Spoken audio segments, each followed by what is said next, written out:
A gentle good day to you all. I'm Mercy Otis Warren, and this is Voice of the Colonies, bringing you the news of this second week in July, 1775. A week when courage steadies every heart, and the colonies stand ever more united. This update is brought to you in part by Concord Tea Substitute. Tired of paying taxes on every precious leaf from across the sea? Cast off the king's costly tea and raise a steaming cup of Concord Tea Substitute. Blended from local herbs and native plants, Concord tea warms the soul and strengthens the spirit of every true patriot.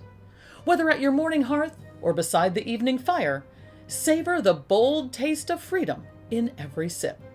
No taxes, no tyranny, just pure, homegrown independence. Concord Tea Substitute. Taste liberty one hearty brew at a time. We begin this week in Boston, a city surrounded tightly by the Continental Army, with tensions rising by the hour. General George Washington took command in Cambridge earlier this month, and he is moving swiftly to strengthen the siege lines. From his headquarters at the Vassal House, Washington walks among the men daily, offering words of encouragement and inspecting defenses. Officers say he toured advanced positions near Boston Neck this week, consulting engineers on building stronger redoubts and new artillery placements to hold firm. Colonial sentries are exchanging fire with British advance parties almost every night. Inside Boston, General Thomas Gage and his British troops remain mostly behind their walls. Small patrols venture out to scout or gather food, but are quickly met with resistance from watchful colonial lines. Washington knows that holding these lines is critical. If the British break out, they could resupply and potentially crush the fragile Patriot forces. Beyond fortifications, Washington faces another silent enemy: disease. With summer heat, rising cases of fever and flux have begun to spread through the camps. Washington urges stricter camp cleanliness, careful rationing, and strong discipline to preserve strength. In letters home, he writes candidly of the Army's state, noting it is almost entirely destitute of powder and urging for perseverance and unity. In letters written in multiple directions, he pleads, "I must therefore most earnestly entreat that if you have any powder in your government, it may be sent to this camp as soon as possible." Turning to Philadelphia, the Continental Congress is alive with debate and urgency this week.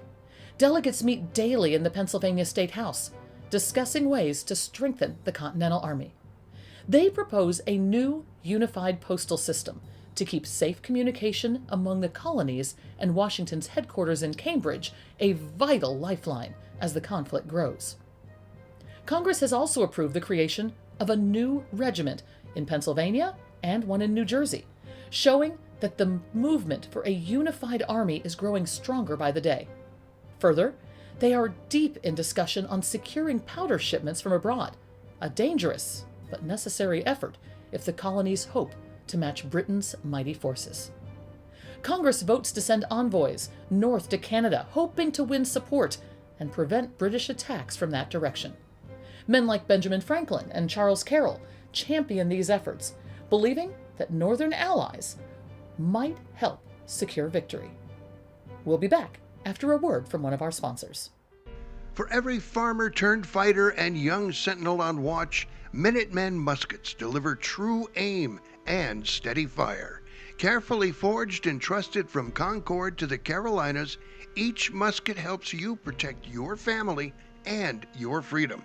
When duty calls, stand proud and be ready with Minutemen muskets, the steadfast choice for brave hearts and freedom's first defenders. In other news, there is action all across the colonies. Far to the south, militia units in the Carolinas and Georgia prepare critical supplies for the Northern Army. In Charleston, South Carolina, committees gather powder and lead, while physicians and apothecaries collect bandages and medicines.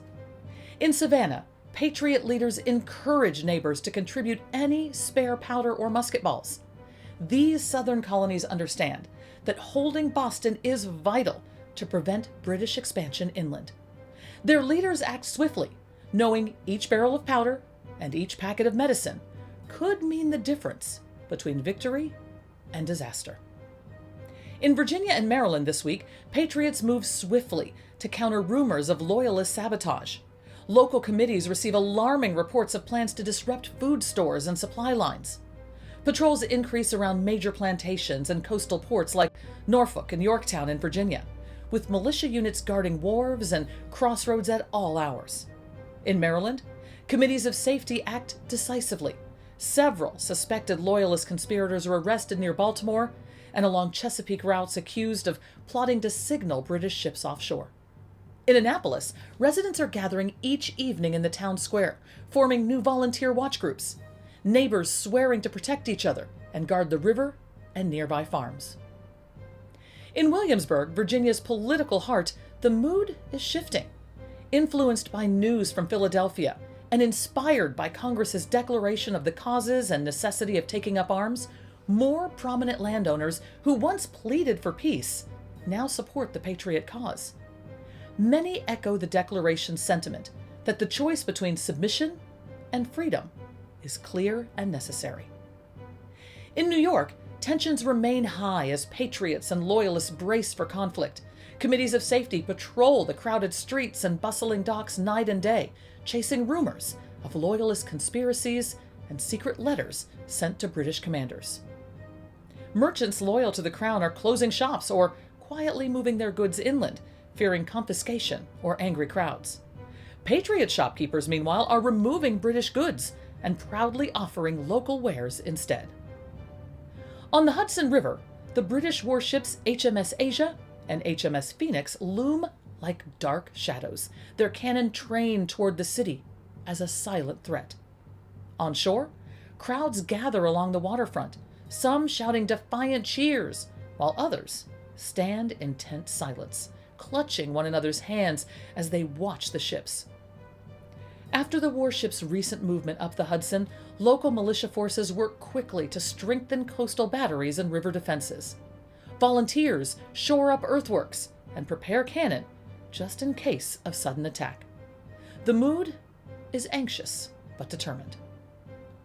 Our final look around the colonies takes us even further north, where settlers along the frontier in upstate New York and southern Canada listen to rumors of British agents offering gifts and promises to native groups to win new allies against the colonies. Leaders in Albany urge every settlement to keep scouts on forest paths and river crossings. Nightly meetings grow common, where neighbors promise to watch out for each other and give warning at the first sign of danger. In this charged July heat, each rumor feels like a crack of thunder before a storm, a sign of a community standing ready to defend not just land, but their hope for freedom. All across the colonies, small towns and great cities alike come alive with meetings, drills, and nightly lantern-lit readings. And all over the colonies, boycotts of British goods are spreading.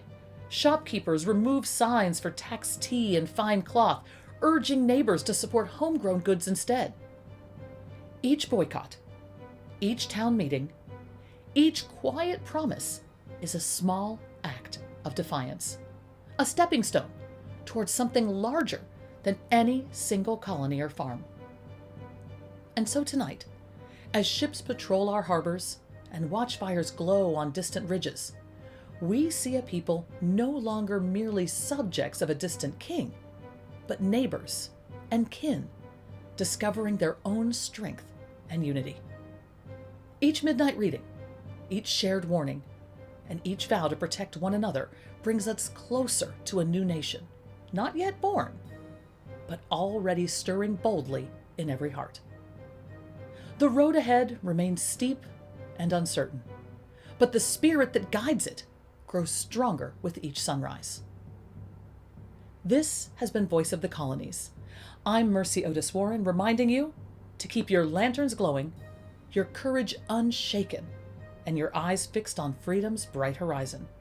Good night, and may Providence guard us all as we march forward together.